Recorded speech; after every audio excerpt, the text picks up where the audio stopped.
Buenas, ¿cómo andan? ¿Cómo va eso?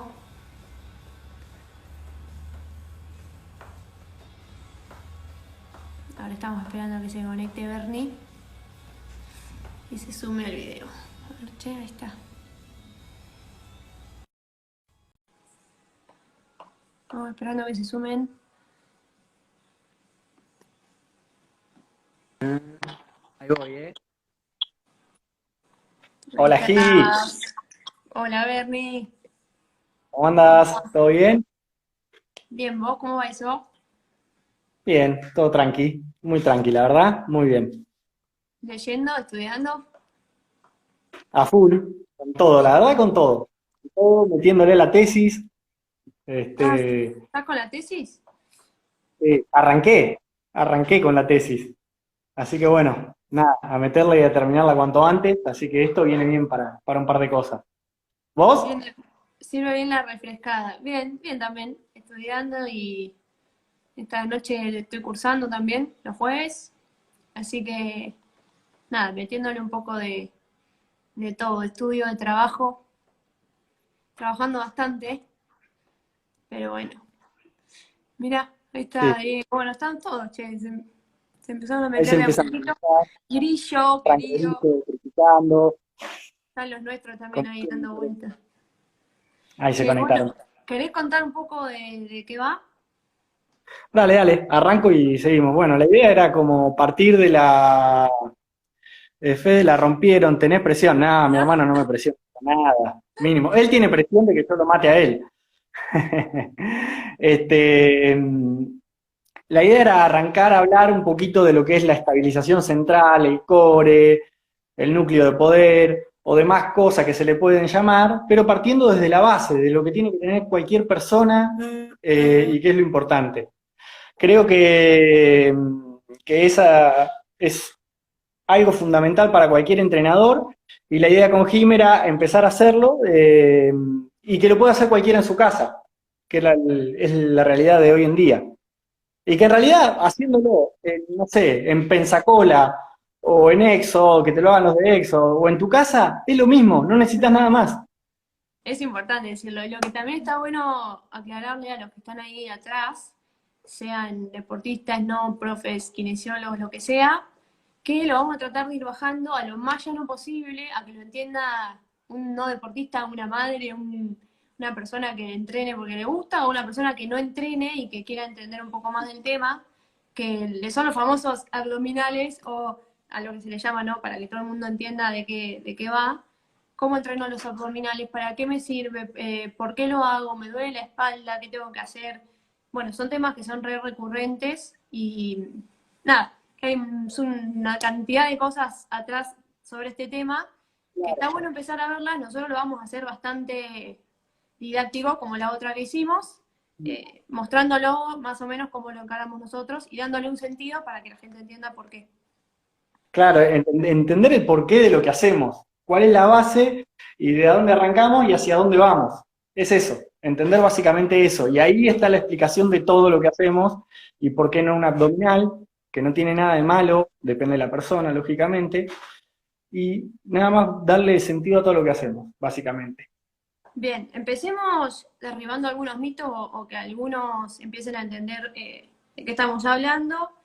Es el famoso abdominal, vamos a hablar de estabilidad central, ¿no? Que es cómo se estabiliza la columna y cómo se queda en una posición neutra o sin movimiento para que se muevan los brazos, las piernas, se genere el movimiento y se transfieran las fuerzas, ¿no? En base a eso, yendo más hacia el origen, nos vamos a olvidar un poco de que el abdominal es el que genera eso, sino que hay algo más atrás que ayuda o que estabiliza la columna para que nos movamos, básicamente. Claro, exactamente. Si yo pienso en el abdominal básico que todos hicimos toda nuestra vida, digo desde la escuela, Un estamos crunch. trabajando un músculo solo. Claro, exacto. Estamos trabajando un músculo solo, principalmente, secundariamente van a actuar más. Estoy trabajando el recto anterior del abdomen. Pero tengo que entender que si yo hago ese trabajo, hago abdominales tweet, o mismo, todo lo que quiera, mismo planchas, Virdó, antirrotaciones, lo que quiera. Todo tiene que estar después de un trabajo del diafragma.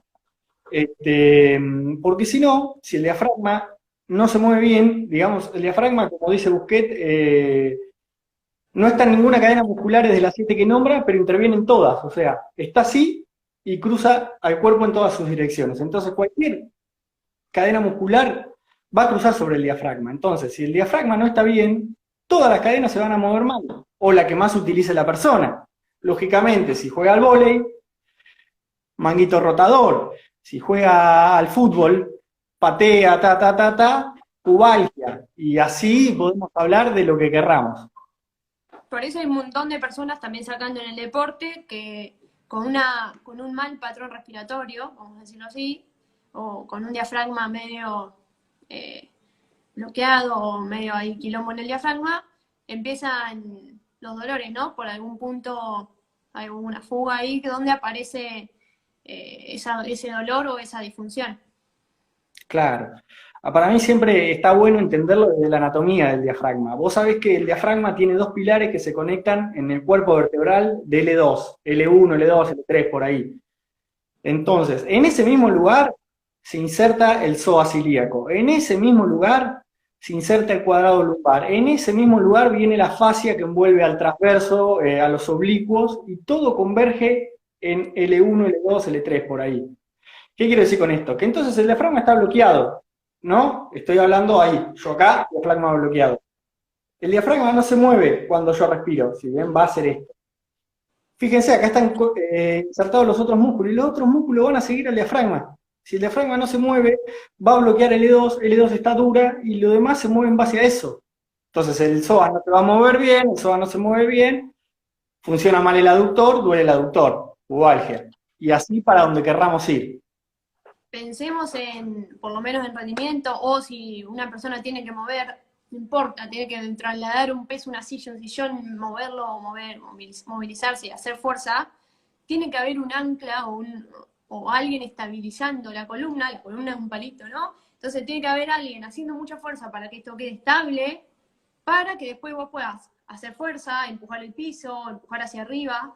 Entonces, si no hay un ancla, digamos, como si no está anclado el cuerpo sobre algo, los miembros, los brazos y las piernas, cuando movemos los brazos y las piernas, ese ancla, si no está estable, o los músculos no están estables, ese ancla va a andar compensando todo ese movimiento, ¿no?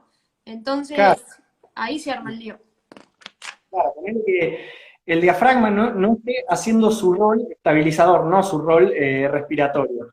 No está laburando su rol estabilizador. Entonces, ese rol estabilizador lo va a hacer el transverso, si es que activamos el transverso. Si no activamos el transverso lo van a hacer los 2 oblicuos y el recto anterior. Oblicuo mayor y recto anterior son músculos fásico-dinámicos. No están preparados realmente para ser tónicos y posturales, para mantener una postura. Están preparados para el movimiento. Entonces estoy trabajando con músculos preparados para el movimiento para que estabilicen. Y a partir de ahí puedo tener el problema que puede hacer cualquiera, digamos. Ok, entonces, para repasar algo, ¿por qué vemos y por qué en todos lados aparece el famoso crunch, que son los abdominales, bueno, más del recto o de la pared, recto abdominal? ¿Por qué aparece en todos lados? ¿Por qué yo tengo que hacer eso o no tengo que hacer eso? ¿Por qué cómo hace la gente para diferenciar? Claro, es fácil, ponele que esta es la vértebra, ¿no? No lo voy a explicar con esta lapicera, lo explico. Esta es la vértebra. Este es el recto anterior del abdomen, o la parte anterior del cuerpo, y esta es la parte posterior. Si yo hago el abdominal, estoy haciendo esto, ¿no? Trabajando nada más con el recto anterior del abdomen. Está bien, trabaja, no hay problema. Pero este no va a estar trabajando, bueno, hace espinales, trabajo los paravertebrales, bueno, bien, perfecto. Pero pensar que si yo hago una plancha o estabilizo con la respiración, generando presión intraabdominal, genero que esa columna sea una viga rígida, por los paravertebrales atrás, por los músculos anteriores como el recto anterior y los oblicuos y el transverso, genera una columna rígida. Y ahí la vértebra no se mueve. Y eso hay que buscar, una columna rígida. Piensen en un pilar de hormigón de un edificio. Están los cañitos y después se lo llena de cemento. No se lo llena de cemento solo de un lado, porque del otro va a sufrir. Acá tiene que ser lo mismo. Y es tan sencillo como esto. También, Bernie, ahí empiezan a jugar un papel, vos decís así, que empiezan a jugar un papel el diafragma, que es lo que decíamos recién, y el suelo pélvico, ¿no? Como para terminar de armar ese cilindro contenedor. A mí me gusta dividirlo como que tenemos, digamos, tres cilindros. Uno es el tórax, después viene el diafragma, acá tenemos la cavidad abdominal, las vísceras, y abajo tenemos el suelo pélvico, la pelvis, ¿no? Que es la vejiga y el recto y todo lo demás, y me sale, y el útero en la mujer. Bueno, ¿qué pasa? Supongamos que el diafragma está bloqueado, ¿no? No puedo meter mucha cantidad de aire arriba, porque el diafragma no desciende y entonces no se aumenta el diámetro del tórax en los tres planos. Está bloqueado. En inspiración, para abajo. Todas las vísceras van a tener que hacer algo. Se aplastan y después se empiezan a mover. Ponele que se mueven para adelante. Y abajo que está la pelvis no, el suelo pélvico, se tiene que mover para atrás. Entonces la persona va a estar con una anteversión de cadera, la anteversión de pelvis, una hiperlordosis lumbar que sigue hasta la dorsal. No le queda otra, porque no tiene dónde meter las cavidades. Exacto, ahí, que si se fijan, es la misma postura que tiene una embarazada, porque la embarazada tiene que tener al bebé. ¿Cómo hace? Busca espacio de alguna manera, presiona las vísceras y ahí se mete el bebé. Entonces va a ir a una anteversión. No le queda otra. Entonces entender por eso también que el diafragma, digamos, si está bloqueado, todo lo que puede generar. Es lógico. Por eso ¿Cómo se decimos puede...? que es la llave o el oro ahí, el punto de oro. Claro, sí. Desde ahí construyo para donde quiero. Es así. Y entender que ponele, puede estar bloqueado. ¿Por qué? No sé, me duele el hígado, comí mucho, tiene conexiones ligamentarias, el diafragma abajo con el hígado, con el estómago. Y si el estómago está bloquea, se bloquea. Y se bloquea en inspiración, queda para abajo el diafragma. Y ahí empiezo a respirar, sigo haciendo todo, pero con el diafragma bloqueado. ¿Quién me mueve las costillas entonces? Pectoral menor, intercostales, serrato anterior, todos los demás. Bien, para todos los que están preguntando ahí, ahora todo esto que estamos hablando, que es como la parte más teórica, vamos a empezar a mostrar, yo lo voy a empezar a mostrar ahí, Bernie va a ir diciendo lo que ve, yo voy a ir exagerando algunas cosas como para que se vean, y está bueno empezar a verlo con personas, en nosotros mismos lo podemos hacer, por eso Bernie decía, lo pueden hacer en la casa y cada uno se lo puede autoevaluar y ver qué pasa con esa patrón respiratorio, y ver qué pasa si domina la parte de arriba o si domina la parte abdominal. Y esto que decía, este bloqueo, que es una falta de movilidad, de liberación de ese diafragma, por ahí hace que estemos respirando y llenando esta cavidad de acá arriba, y todo lo que es quilombo en el cuello, en el hombro, en la cervical y esa parte, también depende de la hiperactividad que tenga la región torácica, digamos, si tienen que hacerse cargo de esa inspiración cuando el diafragma está bloqueado. Voy a respirar desde acá. ¿Cómo se mueven las costillas para que entre más aire? Lo mismo pasa cuando uno está agitado. Fíjense que está agitado, hace... Este es el cuerpo. Estoy utilizando músculos accesorios de la respiración, no el principal que es el diafragma. Por eso es importante. Entonces, para que se entienda y ya arrancar con la parte práctica. Supongamos un bebé cuando nace, trae un patrón preestablecido desde tu ADN, desde la vida intrauterina, que el diafragma se tiene que mover, y a partir de que el diafragma se mueve, el nene empieza a girar, a ponerse en cuadrúpeda, a levantar las manos, a liberar las manos para tener la pecera y pasarla a la otra, desde eso. Siempre desde el diafragma creando. Si el diafragma está bloqueado, no se mueve más. Básicamente eso, entenderlo desde ahí. Bien, y decir, dolores, quilombo, porque para llevarlo más llanamente, yo entreno a una persona que no es deportista, tiene 45 años, y también arrancar con esa persona, ella tiene una bastante hiperlordosis, y tiene dolores, molestias cervicales. Y también esa persona, yo con educación la tengo que ir llevando a trabajar el patrón respiratorio, y me pasó que me pregunté, ¿qué estoy haciendo? Acostada, trabajando el patrón respiratorio, que como, qué bueno esto, yo nunca me lo habían dicho, nunca había empezado por acá, como en la parte de educación nuestra de decir, bueno, sí, ir al origen y empezar desde ahí para construir la estabilidad, ¿no? Y la estabilidad que no es generar un crunch o una estimulación del recto anterior, porque con eso no estás ganando estabilidad, estás haciendo fuerza o Está ganando potencia. el anterior. Bueno, por O eso, hacer una entonces, flexión de tren. empezar por ahí, en un patrón doloroso, en un patrón disfuncional, en cualquier deporte también, porque ya decíamos que si yo tengo esa parte estable, puedo moverme, puedo ser más eficiente, puedo aplicar más fuerza, puedo transferir más fuerza, ganás economía para todos los que corren también, porque cuando vos sos Las tres estable, leyes sos más económico.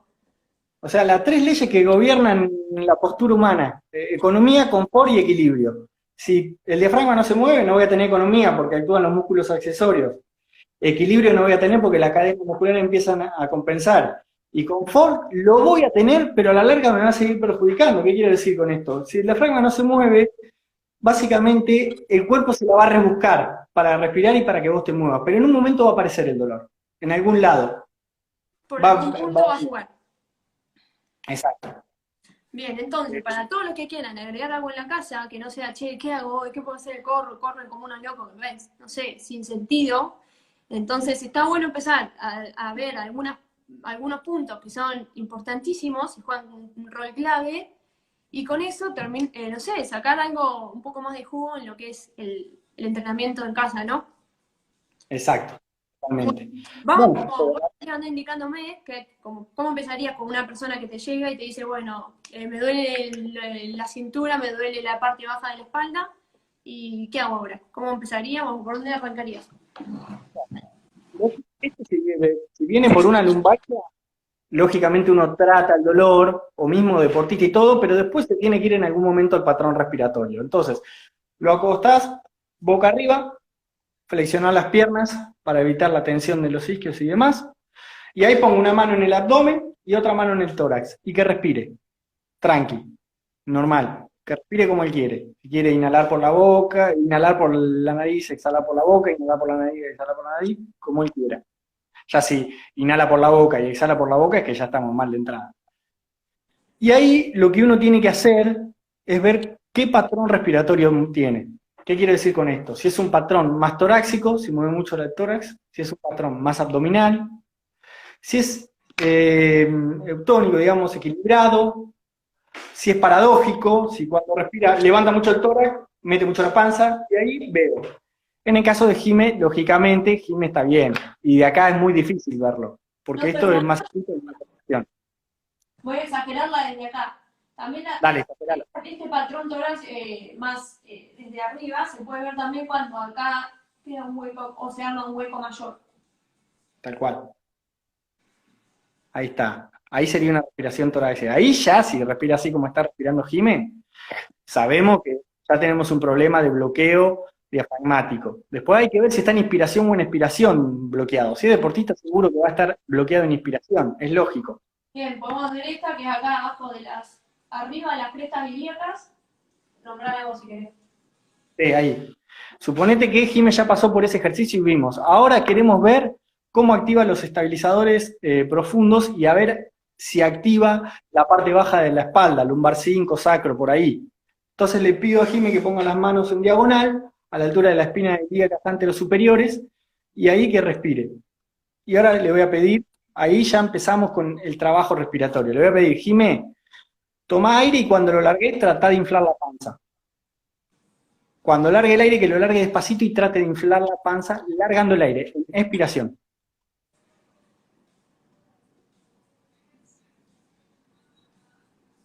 Y ahí, o le pongo yo las manos, le pregunto a Jime, Jime, ¿vos sentís que estás empujando las manos para afuera? Sí, con las dos siento como que acá empiezo a apretarlas. Perfecto. Puedo trabajar ahí. Puedo trabajar, Jime, ponete las manos en C, digamos, a los costados, ahí. Ahí. Y ahí fijo si está estabilizando lateralmente. Vamos a ver otra vez.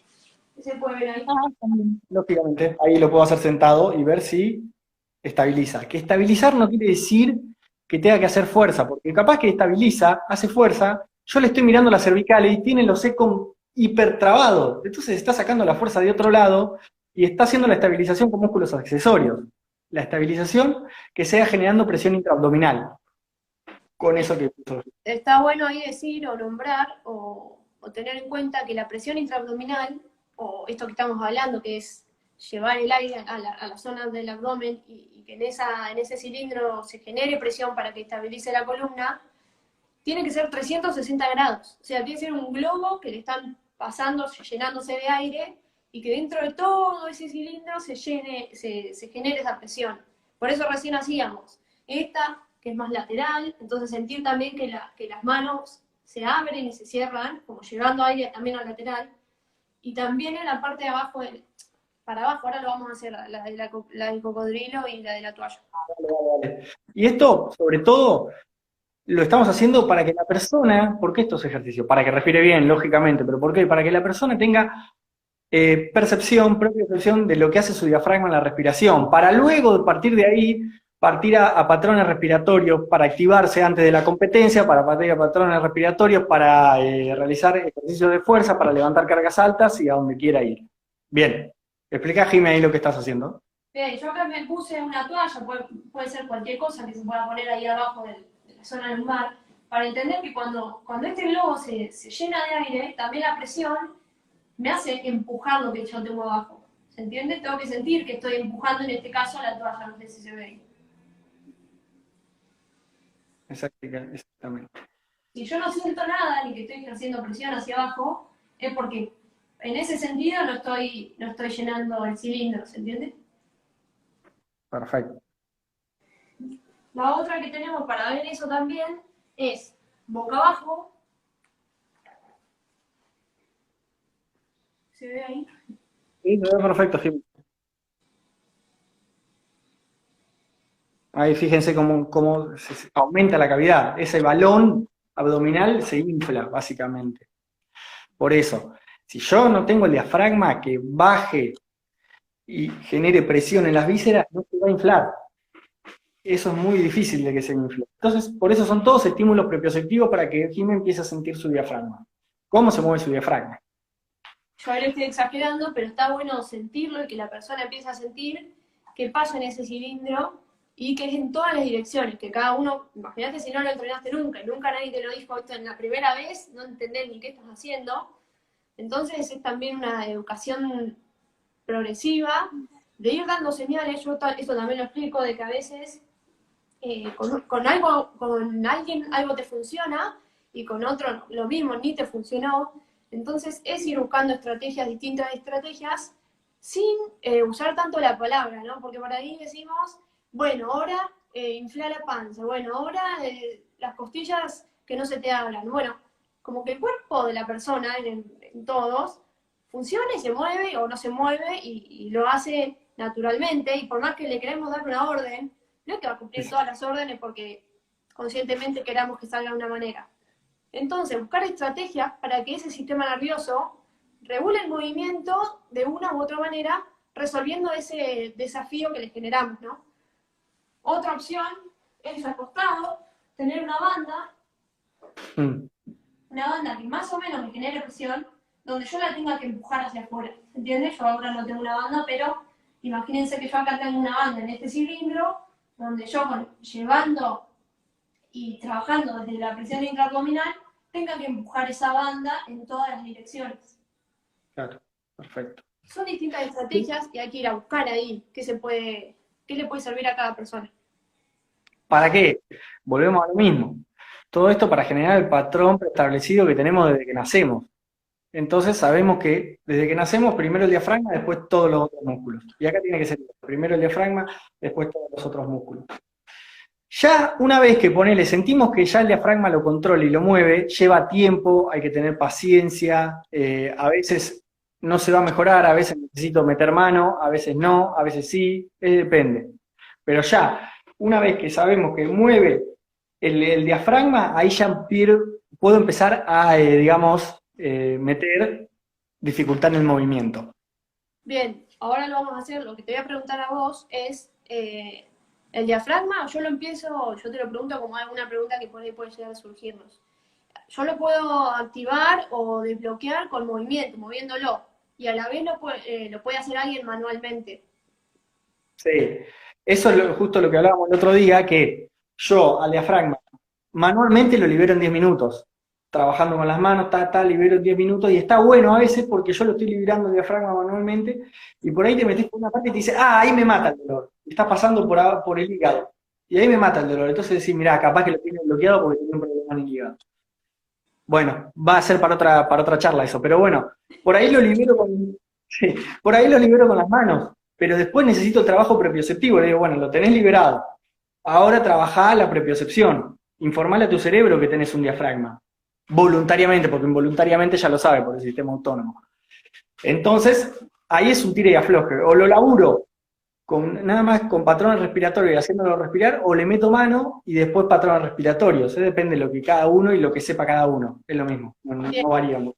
Y para más o menos, en general también decirle a los que andan por ahí, es cualquier patrón doloroso de cadera, lumbar, todo, bueno, el cuello, patologías de distintos tipos pueden empezar por acá y no muchos encaran por ese lado y más bien muchos van por el camino de, bueno, mira, no hagas más esto, no hagas más sentadilla, no hagas más fuerza, no corras, básicamente no te muevas.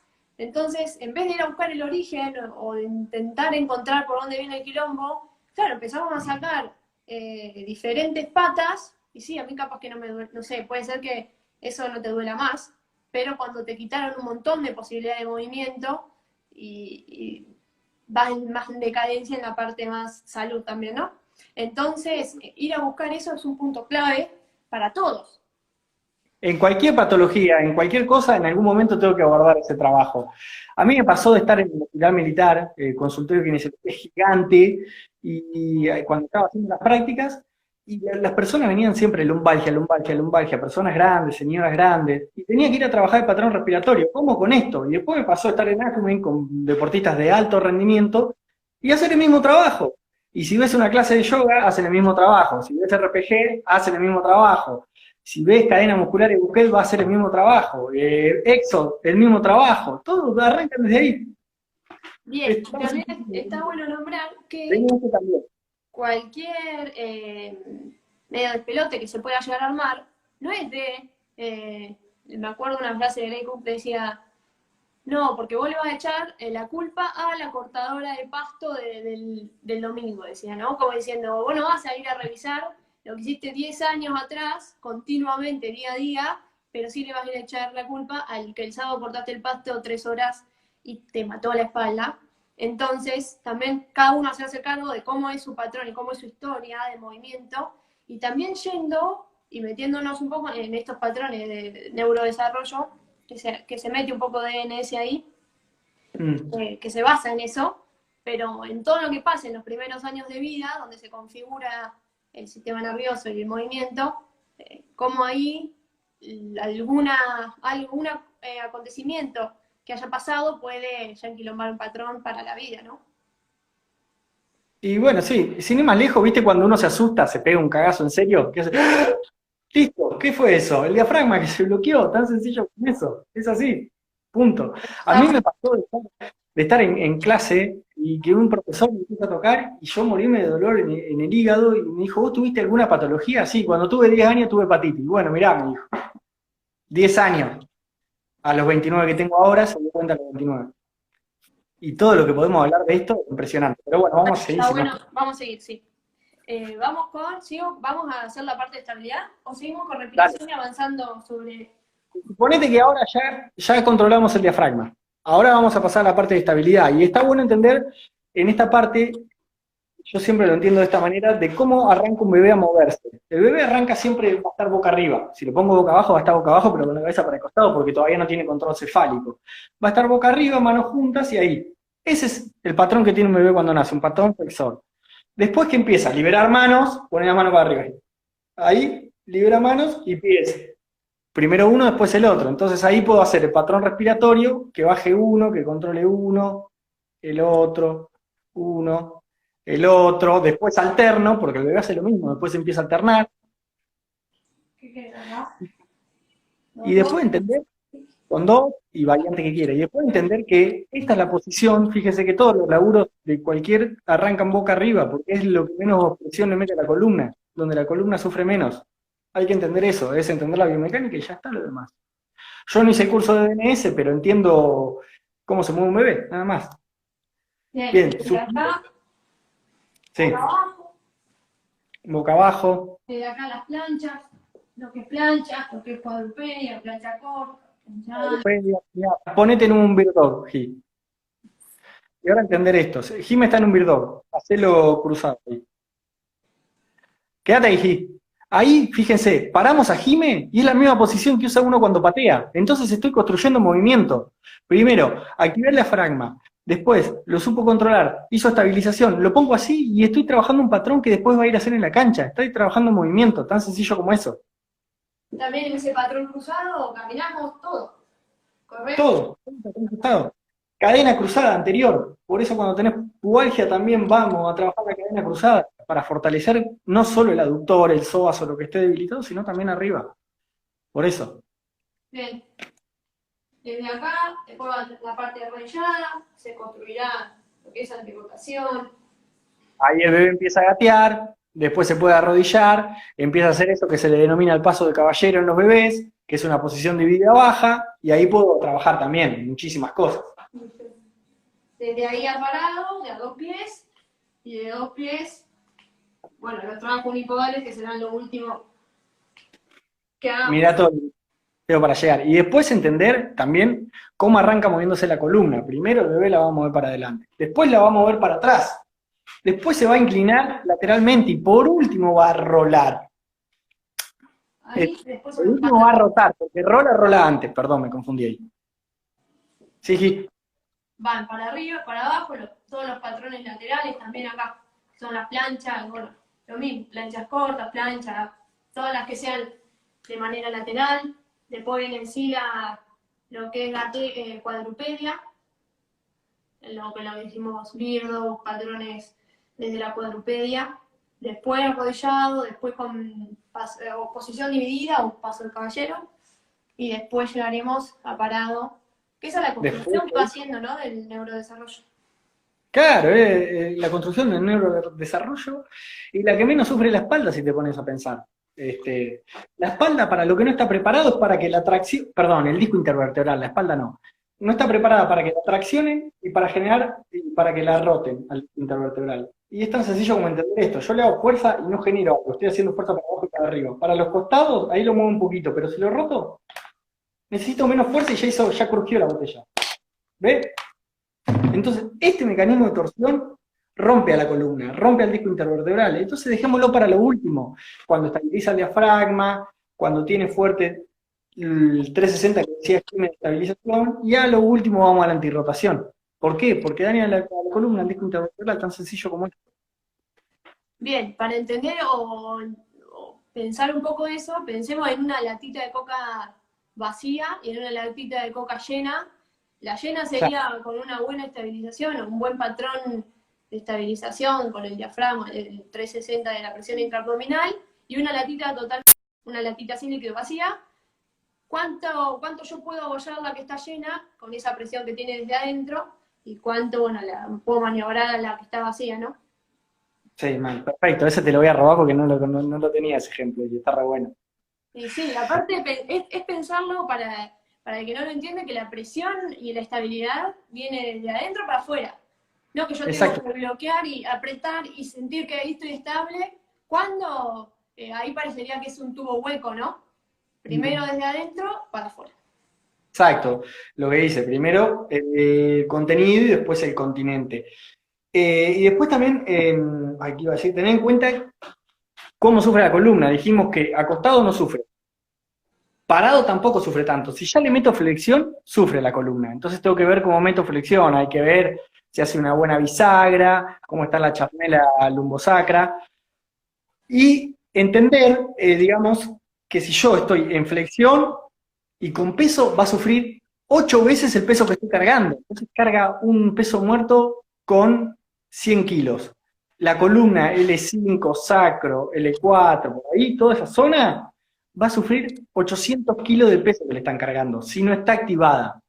Entonces yo hago la presión intraabdominal y levanto eso y ya reduje un 50% o más lo que sufren esos discos intervertebrales, con un trabajo respiratorio sentado, una boludez, sentado no acostado. Es increíble. Es importante decir ahí que o sea, todo lo que hacemos de fuerza tiene que estar estabilizado y también, ahora, para decirlo también con palabras fáciles, que esa activación tiene que llevarnos a nosotros el menos gasto posible, ¿no? Porque eso nos va a hacer económico. O sea, yo hago una super activación y lo que hago va a ser caminar, voy a gastar mucha más energía en la activación que en el trabajo que voy a hacer en sí. Entonces, tengo que hacer una activación acorde y que a mí me alcance para hacer lo que estable lo que voy a hacer después. ¿Se entiende? Si no, vamos a ser también poco económicos. Sí, totalmente. Y después darse cuenta que, digamos, a mí me ha pasado de querer enseñar un peso muerto y nunca ir a la respiración, y te das cuenta de que el loco tiene una lordosis que le llega hasta T12, T10, por ahí, una hiperlordosis diafragmática, denomina Busquet. Entonces, yo le quiero acomodar la columna, como sea, no se la voy a acomodar nunca. Primero porque no tiene percepción de su columna, y después porque tiene el diafragma bloqueado. Entonces, ¿voy a cargar peso si no tiene si tiene el diafragma bloqueado? Si quiero lo cargo, bueno, después hay que ver cada uno qué hace. Y entender que, digamos, cuando hace ponerle un peso muerto, está la cadera acá, y acá L3 es una vértebra de relevo, se le denomina. Entonces baja, baja, baja, baja, no estabiliza, empieza a bajar L3, y sigue la columna bajando de L3, porque no estabiliza la zona lumbar profunda con esa presión intraabdominal. Estoy haciendo desastre. Voy a hacerlo ahí. Ahí está, claro, ahí baja, baja, baja, baja, baja, y ahí ya empezó a moverse desde L3. Ahí sería un caso burdo, pero a veces le pones las dos manos atrás y ves que baja, baja, baja, baja, y que mueve y que vuelve. Es trabajo de percepción del entrenador también.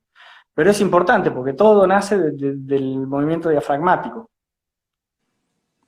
Perfecto. Visualmente, acá preguntan, visualmente, ¿cómo sabes si está correcta la ubicación del diafragma en los ejercicios? No, a ver, visualmente no lo voy a ver nunca el diafragma. Eso el trabajo. Yo lo que uso es, si nosotros, ¿no? Para generar una presión, una buena estabilidad, ¿no? El diafragma va a trabajar con él que no está bloqueado y puede laburar o puede moverse con libertad.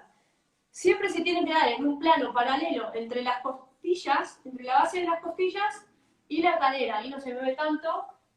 Pero si yo pongo dos manos, tiene que quedar, voy a poner arriba, tiene que quedar en un plano ahí, desde las costillas hasta el suelo pélvico, en un plano paralelo. No tienen que quedar ni abiertas, ni cerradas, no se ve ahí.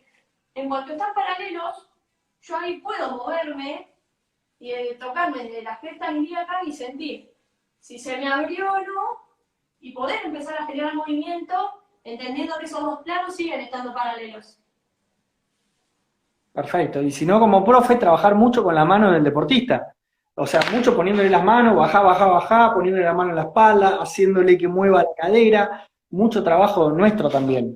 A veces no le va a costar mucho percibir a él solo. Necesita que él tire ayudas propioceptivas que le podemos dar nosotros, sabiendo los lugares que tenemos que activar. A los costados, como dijo Jime hoy, en C, bien lateral, atrás, diciéndole acá mover, porque se mueve L3 y que se empiece a dar cuenta a partir de eso.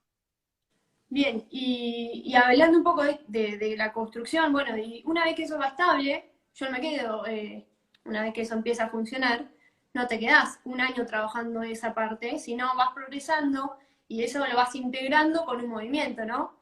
Lo vas llevando más a los patrones diarios, a donde la persona se mueve, camina, se agacha, se levanta, se acuestan, y te cuento en el deporte que hacen todos los gestos a partir de ahí. Totalmente, y fíjate que empezamos boca arriba acostado, y después si lo pongo en un drill de pared, un drill de técnica de carrera en la pared, estoy haciendo lo mismo que hacía en el piso acostado. Entonces primero empecé a hacer un programa motor, a diagramar ese control motor a través del piso. ¿Por qué? Porque no movía el diafragma, arranco desde el diafragma, de lo mínimo, después le sumo un pie, después le sumo otro, después lo paro, lo pongo en un drill de pared para que después lo hagan en la carrera, para que después corran la cancha, para que después haga lo que tenga que hacer en la vida diaria, digamos.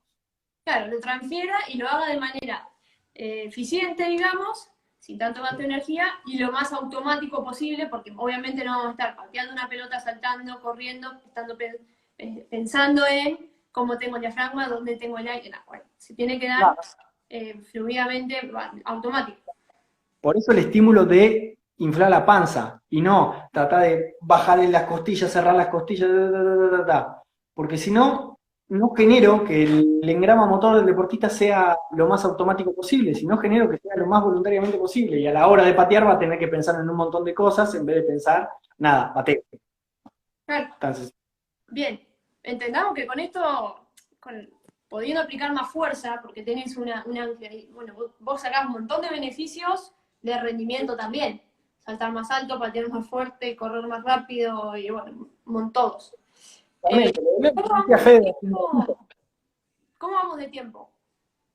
Son, justo me iba a fijar eso, y 42, nos quedan... Re corto. Bueno, la cuestión de esto es, después todo ese núcleo trabaja para no generar movimiento, por eso decíamos no flexionar y extender la columna como en un abdominal o los abdominales típicos, sino el trabajo de antimovimiento, ¿no?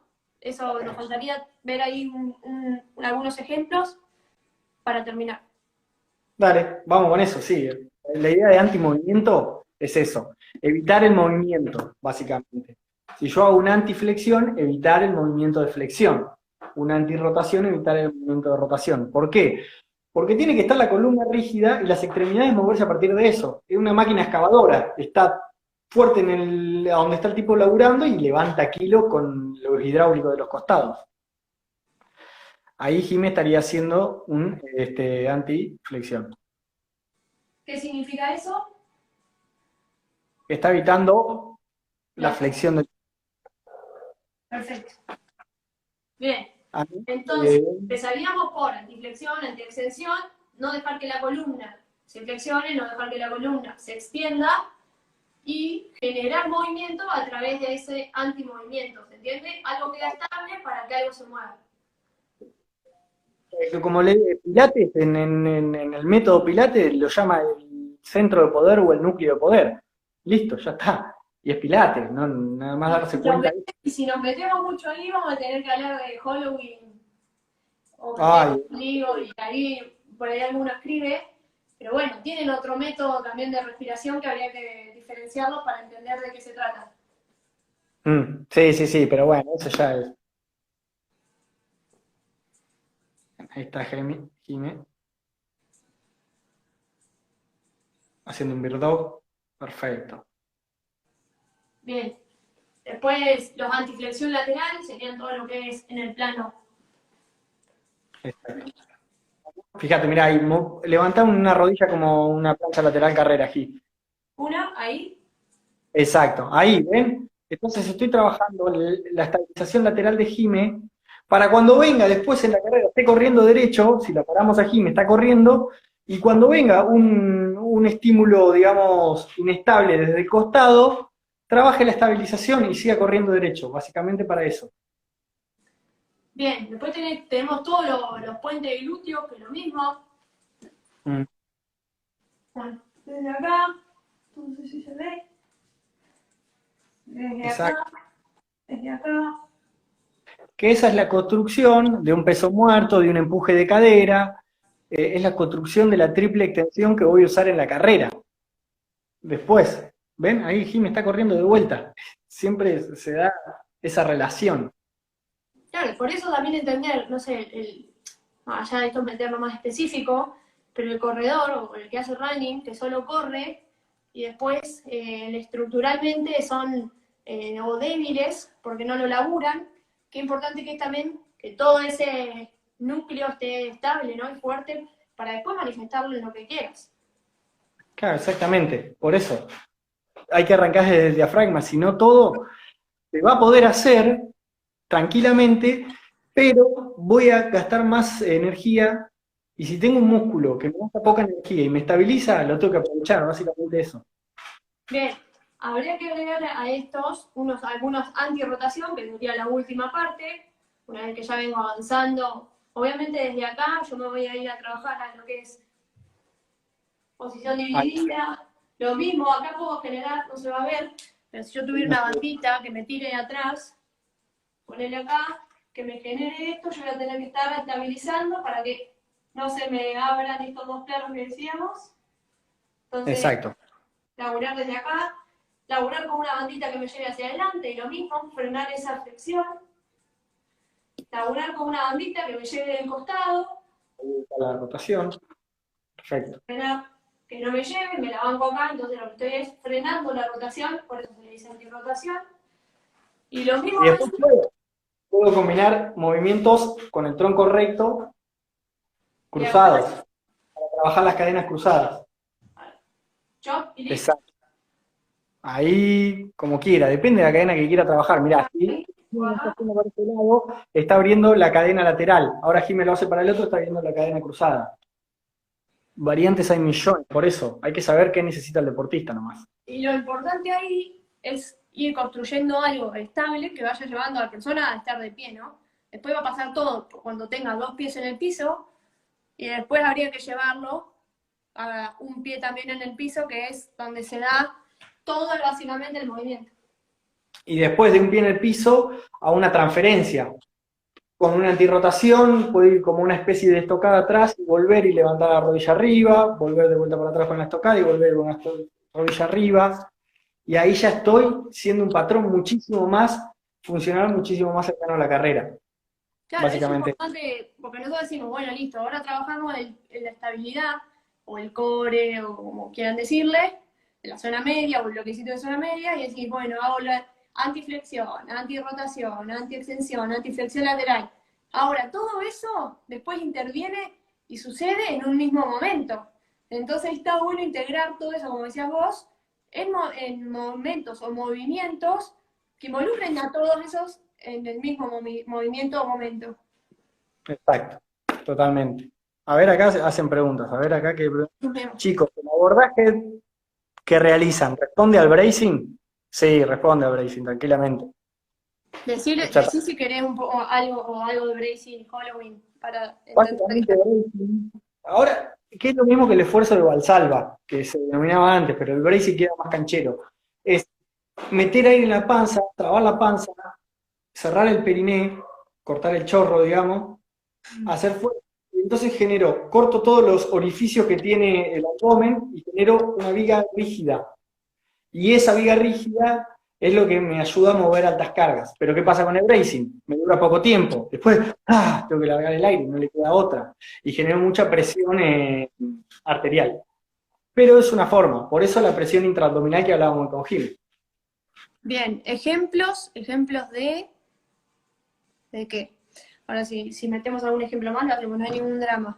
Importante eso también, yo le decía a Bernie hoy que más allá de después ir llevando a distintos desafíos o distintas progresiones, la respiración tiene que seguir normalizada, no porque estoy en una posición más difícil, mi respiración tiene que ajustarse a eso, sino mientras más normal sea, yo mejor estoy resolviendo eso que estoy planteando. Nosotros ahí tenemos una herramienta como profes para entender hasta dónde estamos desafiando y hasta dónde le estamos dando algo que no están pudiendo suplir con su capacidad.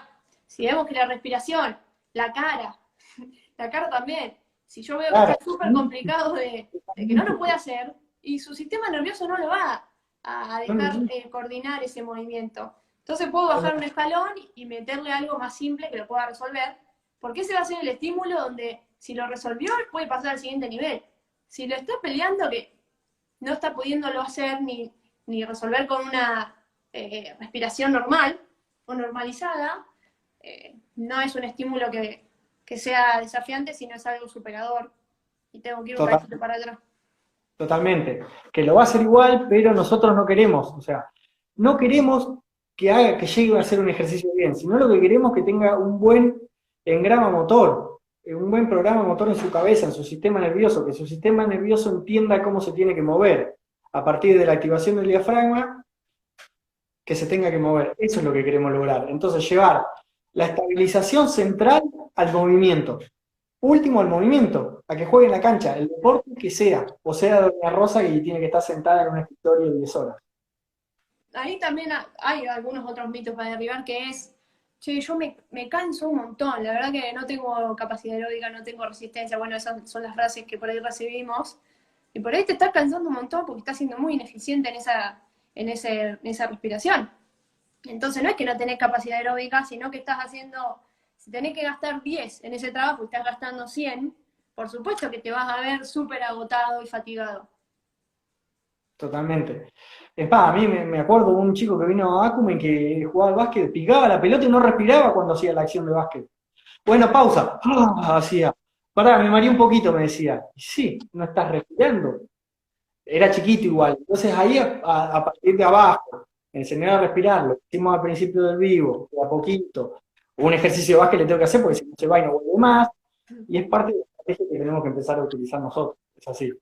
Claro, está bueno para todos los que seamos profe que estén ahí. Es un poco de trabajo. Obviamente no puedes estar una hora trabajando en el piso con la respiración, porque a los 2 segundos ya no quieres saber nada. Entonces, de a poco ir trabajando y generando y haciéndoles entender y sean conscientes de lo que están haciendo, porque si no le encuentran ni un sentido, tampoco lo van a hacer del todo bien. Totalmente. Y entender que no hay un tiempo preestablecido, no hay repeticiones preestablecidas, no es un protocolo, y es dependiendo de lo que vaya respondiendo el deportista. Es así, tan sencillo como eso. Claro, y ahí es lo último que podemos llegar a hablar, que es cómo lo dosificamos. Eso es lo mismo que decías vos recién, que es otra pregunta súper recurrente. Bueno, ¿y por qué hay plancha de 2 minutos? ¿Qué estoy haciendo en una plancha de 2 minutos? No sé, cualquier persona lo puede hacer. Esas preguntas que por ahí son las que van a venir o las que nos hacen regularmente, ¿qué onda con eso? Sí, sí, sí, totalmente. Este, a ver, si hacen alguna pregunta, ya nos queda poco tiempo. Al inicio, durante. No, al inicio, durante y después. Entendiendo siempre que yo puedo trabajar la respiración para un trabajo de relajación del sistema nervioso parasimpático, entonces lo puedo hacer después para reducir el tono muscular, pero ya estaría trabajando con la respiración para otro tema. Al principio, para estímulos propioceptivos, me va a ser mucho más fácil. Entre medio me va a costar un poquito porque va a estar un poco agitado él, entonces lo voy a tirar al piso y va a querer respirar y le va a costar un poco, no le va a ser fácil, y hay que entenderlo, no es que nosotros le dijimos, dale, dale, no, le va a costar, es así. Entonces al principio, aisladamente, que vaya a la casa y lo haga, y al final, si quiero, también. También vos hablabas de los patrones respiratorios, de la respiración. También ahí lo que son los antimovimientos o el trabajo de core, se puede meter en cualquier de esas partes, pero entender que en el medio de la sesión, o en una sesión de fuerza, por ejemplo, o en una sesión de habilidades o de movimiento en sí, ahí van a estar sucediendo todo eso que nosotros queremos aislar, va a estar sucediendo en el movimiento mismo. Va a estar haciendo una sentadilla, va a tener que estar estabilizando, va a estar haciendo un press de hombro, va a tener que estar estabilizando. Entonces, ahí se va a dar por sí mismo el trabajo y va a estar incluido en ese movimiento. Exactamente, totalmente. Che, bueno, creo que ya Ya estamos, ¿no? tengo tiempo. Bueno, che, Bueno. si quieren, nada, nos pueden escribir, si tienen dudas o lo que sea, los debates siempre están buenos para sumar y que cada uno aporte de su lugar, que no es la verdad absoluta nunca, pero siempre está bueno, nada, tocar estos temas que nos pasan a nosotros, que nos encontramos con esto en el día a día, y bueno, cada uno lo va resolviendo y con eso probás, y con eso no te sirvió, probás con otra cosa, y está bueno, nada, ponerlo ahí en la vista de todos.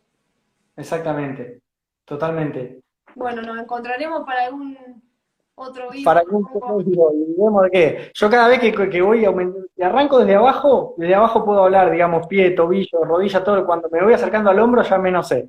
O sea, Bueno, entonces abajo. nos tenemos que mantener ahí, no muy arriba. Bueno, espero que haya servido, hubo bastante gente conectada, así que nada, le agradecemos a todos los que estuvieron ahí aguantando los Sí, trapos. la Sí, la verdad voy que a sí. dejar guardada, la voy a dejar guardada y después va a aparecer por YouTube. Así que nada, espero que haya servido. Gracias por todo, Chao, chao. abrazo. Sí.